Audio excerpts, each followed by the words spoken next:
In January of this year, I took a leap of faith to leave home in the dry, high desert of southern Colorado and move to the southern pine forests in North Georgia for the season. After a couple winter seasons of burning piles and ditches on crews at home and watching eagerly from the holding line as hotshots perform firing operations on Forest Service prescribed burns in the spring, I was itching for some torch time myself on some good fire. But outside of my own pyromania, I was also endlessly curious about this area of the country where many people had rejected Smokey's message. Former coworkers had returned from winters in the southeast with stories of local communities and agencies with well-established prescribed burn programs and prolific impacts on the fire-adapted ecosystems.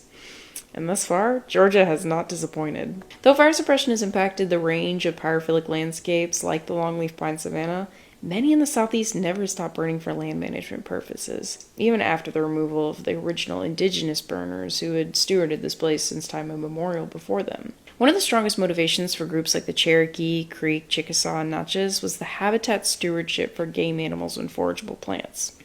This motivation has remained behind the burning practices today, as many Georgians of all backgrounds enjoy hunting and fishing and are passionate about the conservation of viable habitat and forage for game.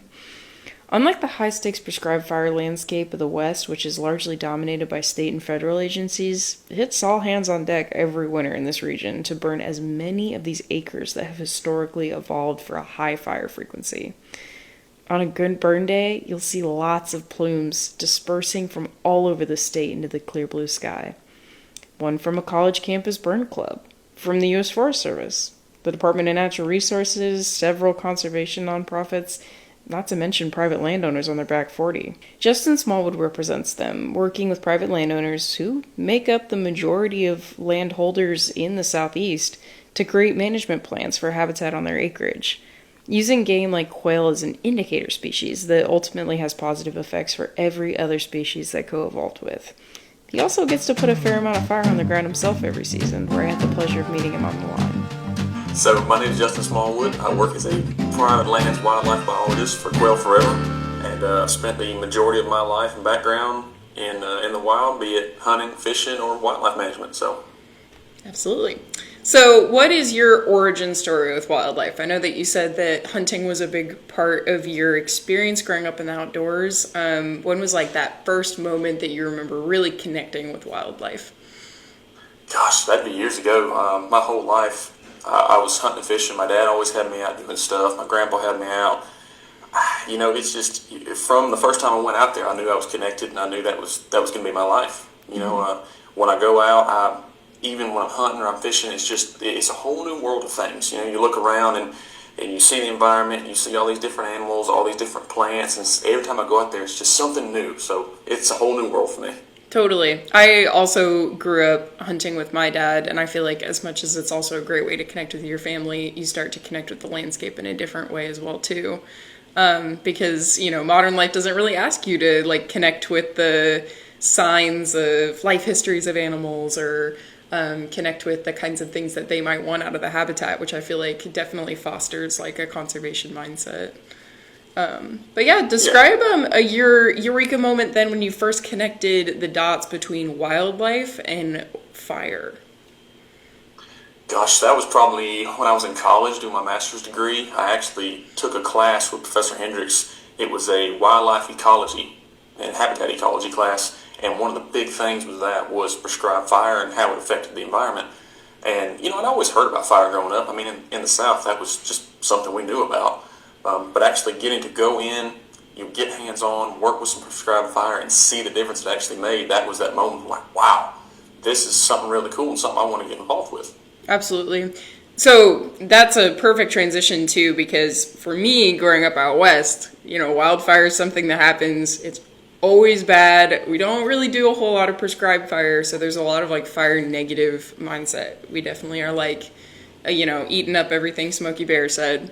So when I came out to Georgia, I was very surprised and intrigued to learn about this, like, history, not only of the natural lightning ignitions down here, but then also this history of prescribed burning, both with indigenous people and then sort of with everybody now, all hands on deck to burn both public and private lands down here. So I'm curious if you can describe for me Georgia's forests and wildlife, particularly maybe that longleaf savanna, and what that looked like prior to the development maybe of the area, because it's a pretty heavily developed area and mostly private land versus public land down here in the southeast. Yeah, now we get a bunch of urban sprawl and just a bunch of private landowners that what we're used to seeing are these real thick closed canopy forests and nothing but loblolly stands and oaks everywhere. All you have on the ground is some leaves or some pine needles, and historically that's just not the way it was. In the majority of the southeast, the ecosystem was predominantly longleaf pine, especially in the coastal plains region, and it was really open canopy, a lot of grass forb mix on the ground as far as undergrowth goes, and it was just complete opposite of what we have now. You had more sunlight, you had more plant life on the ground, you had a heavy fire culture, and it's like a complete difference from what we see today in our forests. Where I'm at, northwest Georgia, it wasn't predominantly longleaf, it was more like longleaf, shortleaf mix. That was kind of that word transition zone where that happens. But yeah, when you think about it from my job perspective as far as, quail preservation, those longleaf pine savannas, those were just the thing to have, and that was historically the way the environment was, and that's what the animals and the plant life around this part of the country need to flourish. Absolutely. I remember at a presentation I watched you give kind of recently, you were showing sort of the caloric density of these different landscapes that we're looking at, which was sort of shocking for me because I'm not really used to, unless it's like range management, like looking out on the forest and being like, how many calories of forage are there here? But it's funny to see even a landscape that has a lot of green in it, like maybe it has that really dense hardwood canopy, like you were talking about that mid-story. There's a lot of green in there, but there's not a lot of good forage for animals within that like the mid-story there. They're really looking for that open forest floor that has all that good stuff that they want to eat. So that was really surprising to me. Definitely like a paradigm shifting moment. But so just kind of like digging into that a little bit more, how has fire shaped the life histories of some of the animals in Georgia, and maybe particularly quail too? As far as life history goes, the majority of animals in the southeast, they relied on fire heavily. As far as quail go, and even other species like turkey and whatnot, they need those open environments. So, when you have a stand that generally has a regular fire interval, what you'll see is it will be a lot more open. You'll have some shrub component, but it'll be mostly grasses and forbs. So, it may be a little thick, a little hard to walk through because there's briars. It's really open as opposed to like a closed canopy forest you might see today. So majority of the species really needed that fire. Like if you take, for example, the red cockaded woodpecker, we don't see them a whole lot now because they thrive in longleaf pine stands. And the longleafs they use have to have very specific components, and they have to be in open environments. If the woodpeckers get up there and they can't really see around, it's a closed canopy, they don't have a good view of the ground, they won't live there. So you got to think, if they used to have millions of acres and now we've knocked that down to a couple thousand, you don't have that environment for them to live anymore. And take a look at the ground floor then. What about gopher tortoises? They rely on fire pretty heavily too. That fire comes through, I understand when it burns through, it's a hard black surface, everything's burnt, everything's crispy. But within about a week or two, you start seeing some stuff to green up. You start seeing some grasses come back, some forbs come back. And also, too, a lot of the native species we have use that fire to actually produce more seeds. So for one, species like gopher tortoise, they have to have that regeneration to have a higher food supply. And also, too, if you look at it from the stance of, say, indigo snakes or eastern diamondback rattlesnakes, they rely on the gopher tortoise burrows that when there's a fire coming through, they can dive in those holes, get underground, and get away from the fire. So just the entire animal community in the southeast, they're adapted to fire. They need that fire. If you look at it from a stance of, say, turkeys, we have a lot of turkey hunters down here. If you have a stand that's really thick, you have a lot of, like, say, privet heads and stuff like that, there's not a lot of forage. If you have, say, a clear cut or a cut over field that's got stuff that's 6 foot tall, like dog fennel and briar thickets and stuff, turkey's not going to use that a whole lot. Sure, they'll cross through it, but a general rule of thumb for turkeys, if they can't put their head over top of the grass and see, they don't want to live there because that's their main defense against predators. So fire is kind of that thing of, one, it controls the environment. It helps reduce invasives, which is an issue now. It helps reduce that woody growth as far as a really dense mid-story canopy. And also, too, it helps produce more food and more forage for the animals we have in the entire community. Absolutely. So you kind of touched on this a little bit, but when you talk to a landowner, how do you kind of approach this conversation of describing how returning fire to the landscape with prescribed fire, how does it benefit the animals that are so important to like our human communities, like those game animals? Yeah, so, working with private landowners, it's one of those situations of you kind of have to feel a landowner out. Is fire something you've looked into? Is it not something you've looked into? Some folks don't want to deal with it because of liability issues, and I understand that. But then when you actually break it down and you can go out and show a landowner, hey, look at this forest right here. You have a heavy oak stand that's just leaves all over the ground. There's no forage. That's like going to a buffet and everything's already gone. You just have the table scraps left. There's just nothing there to eat. And also, too, there's no cover. Nothing can hide. And I have a lot of landowners telling me, well, the privet heads, they use the privet for this. And absolutely, deer will use privet as cover, that 100%. But that's because they have to. There's nothing else there. There's no heavy grass stands. There's no real briar thickets they can get into. And so, you use what's there if you have to, but it's not really what you need. So the one thing I really try to push for private landowners is that, if you look, just say, in South Georgia, where we have a heavy fire culture still, we do a lot of burn rotations. For one, they've got good quail populations. They've got good deer populations, good turkey, all that kind of stuff. And if you look at the difference in the habitat down there and up here, it's like, that's two completely different things. And it is, because they still have heavy management down there that we don't really have.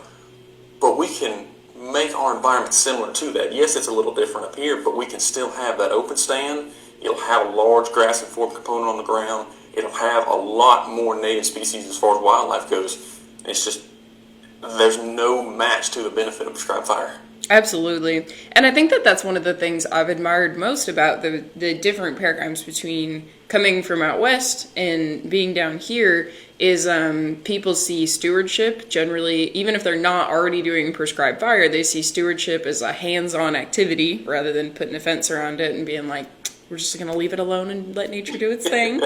And yeah, just that like openness to that concept of active management in general, but then also to that, even just the sense that private landowners should be stewarding their land at all, because I think there's a reliance on public lands being stewarded by federal agencies, and that being our idea of nature in a vacuum a little bit in the West. But down here, that's not really an option. There's not really a ton of public land. If we want to have habitat connectivity, and if we want to preserve the amazing biodiversity that exists in the Southeast, it's integral that not only do just individual neighbors work on their properties, but also we keep that habitat connectivity across boundaries of private lands as well, too. And there's some really like inspiring examples of that happening. For example, too, with the prescribed burn associations where neighbors are helping neighbors burn. And then one of the events, too, like I mentioned earlier, that I heard you talk at, these learn and burns where the agencies do get involved and help people get the skills and tools that they need so that it doesn't sound like, all right, just go grab a drip torch and burn the back 40. Like, helping people connect with those skills if maybe they're like a first-time landowner or their granddaddy didn't burn and teach them how to do it, like helping them connect with those skills so that it feels like an actually accessible thing to do. But yeah. So with that, what would your advice be then to like fire curious landowners who say that they feel maybe daunted by the idea of implementing fire as a land management tool? Yeah, I come across a lot of landowners again that just, they thought about it or maybe they've heard about it, but it's just that thing of like, what if something happens? It can be dangerous, and absolutely it can be a daunting thing. But, landowners they're integral to supporting wildlife in this state because over 90% of the state is private land. So anybody that would be interested, the one thing I could say is look for resources. Across the state, we're doing different events, be it a landowner event, a learn and burn. You have contacts that most folks just haven't heard of. There's Quail Forever, GFC, which Georgia Forestry Commission, Nature Conservancy, Department of Natural Resources. There's just so many agencies out there that can give the landowners that little bit of boost of like, hey, look, see what we do in this WME, see how this fire works, or hey, here's this online link to do a fire training to kind of get a little knowledge. That way, you're not just going out with a drip torch and lighting the woods on fire. You know a little bit about what's going on. It's in Georgia too. Is a pretty good state as far as liability, I guess, would go. I won't really get into that. That's I'm not a lawyer by any means. But yeah, the biggest thing is just look for contacts. There's so many people out there that can help. And, my entire career as far as conservation goes, I don't think I've ever come across an individual that did not want to help. Mm-hmm. Even if you go to a DNR office or if you go to a GFC office, like, hey, I kind of want to know about fire, where do I look? Typically, you're going to find some really nice people that are going to be really open to helping you or at least giving you that knowledge. So my biggest thing for anybody that wants to learn is just look for resources. They're all over the place, and I promise you, one of us will help you out. Absolutely. I would say that's been, just in a personal sense, my favorite thing about being down here is the openness of the conservation and specifically the fire culture down here. People don't want to gatekeep the benefits of prescribed fire. Like, generally people are going to get really excited that you're excited about it because it's a hard thing not to be excited about. I mean, you see the benefits of fire in the landscape and just feel that like energy and excitement of just, putting fire on the ground and being a little pyromaniac for a minute, and it's hard not to want to share it with other people. So I would definitely encourage people to check out the different like opportunities you have to connect with different agencies. Really want to shout out like Tall Timbers as well too, who has put together so many of these like educational opportunities for people to be able to take classes that are often very hard to find, like S130, 190, and smoke behavior classes and things like that can really help as well too, all for free, just for the love of fire, for the love of the game. But yeah, so oh, sorry. If I can add one more thing to that. Yeah, absolutely. And you're absolutely right. That all that kind of stuff is awesome. And just from a personal experience too, I've come out and I've burned with y'all before. I've burnt with different DNR groups, and going into those groups, I might know one person out of 15 that's there, but by the end of it, you know almost everybody because everybody's happy, everybody's talking to you. They're excited you're there. They want to burn with you. They want to see what you know. They want to teach you something, and so from personal experience, I can definitely say that it is an open and it's a nice community to be a part of. Absolutely. The other thing, too, that I think is a really unique experience about burning out here is not everybody who's on a burn is a firefighter like yourself. You work with these conservation plans for like specific, sort of indicator species and stuff for people. There's plenty of biologists out there. There's even sometimes, the random archaeologist, or there's like people from all different backgrounds. Like, I like snakes, I like bugs, I like birds. Everybody's on the same burn, and bringing everybody together to do an active hands-on land management activity like that, including even private landowners into that, I feel like puts us all in the same room to be talking about the ways that all of the things that we're interested in connect to each other. Sort of like those gopher tortoise burrows, right? Sure, the gopher tortoise like absolutely needs that burrow to live in, but there are 350 different species that all need to use those gopher tortoise burrows. So in an area where all of the species are so interconnected and everything is interlaced with fire, the act of all of these different biologists and just interest holders like being in the same place using fire, I feel like builds a great energy for sure. So kind of wrapping up, what do you wish that more people knew and understood about prescribed fire? I would say there's definitely less misconceptions about fire down here, but is there still something that you run into all the time? You're like, man, I just wish I could drop that knowledge in everyone's head. Yeah, so the one key thing I think is that I wish more people knew the benefit of it. Like down here in the South, yeah, most people know what a prescribed fire is. Most people have heard of it or seen a fire going on somewhere as they're driven by a park or a WMA. But I just wish more people knew why. Like, you can tell somebody all day long, let's burn this area, let's do a prescribed burn over here. Yeah, that's fine, but it takes a lot of background knowledge there too of like, okay, if we do burn this area, sure, we're taking down the duff layer and we're going to promote some more forb growth or more grass growth and we're going to have more forage for animals. But you're also going to look at ecosystem health. You're going to look at lowering the fuel on the ground for in the event there could be a wildfire. There's just so many benefits to it. It's like, yes, we're lighting on fire, but it takes a lot of knowing why. And with that being said, anybody can go out there with us, or anybody can go out there and burn their property 100% just because they think it looks good or because they want to do it. But I just wish more people had that little bit of knowledge of like, this is why we do it, and this is what the benefit of this is. For sure. So, and again, that's another thing, like going back to what you said earlier, having contacts, having folks you can talk to, and that's one of the best ways to do that with the events we do, with Tall Timbers, the PBA, like you said, having those folks out there to make those connections, and landowners too. I work primarily with private landowners, and I've seen a few that when they learn what burning is and the benefits of it, they spread out. Yeah. They go on Facebook or they talk to their neighbors, and that's the biggest thing. Like, even if you have 5 acres or if you have 5,000 acres, if you can talk to your neighbors and get involved with that, and then you have these groups of, this is what fire is, this is why we do it, this is what it helps. Before you know it, you might have 6,000, 7,000 acres around you that's heavily managed. That's going to be some amazing habitat in a couple years. Absolutely. So, yeah. Yeah. So how has your own perspective and relationship to fire changed since participating in your first prescribed burn? Yeah, absolutely. Again, going back to that knowing why, when I was in college, I knew about it. And growing up, I always knew about it. But when I finally got to go out there on a burn, see how this works, see how it's done, and just realize, hey, this is this in practice. This is how it actually works. And it opened up a whole new world for me. Now, every time there's a burn available, I'm going out there to be a part of it. Even if I'm just holding the line, just letting them watching it burn, making sure nothing happens, I'm still going out there.